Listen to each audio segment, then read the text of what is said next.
In this video, I'll show you how to turn on your Nationwide card reader. It's a quick and simple step that helps keep your online banking secure. First, locate your card reader. It should have come in the post from Nationwide when you signed up for online banking. To turn it on, press and hold the on-off button, usually found on the side or top of the device. You'll know it's on when the screen lights up and shows a message like Insert Card or the Nationwide logo.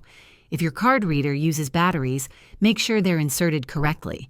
If it's rechargeable, plug it in using the cable provided. Once it's on, insert your Nationwide debit card, chip side first, and follow the prompts on the screen. You may need to enter your PIN to generate a security code for logging in or confirming a transaction. It's that easy. Once you've used it, just power it off by holding the button again or let it switch off automatically after a few seconds. If your card reader doesn't turn on, check if it needs charging or try removing and reinserting the battery. Thanks for watching. If this helped you, hit that like button and subscribe for more simple banking tips. See you next time.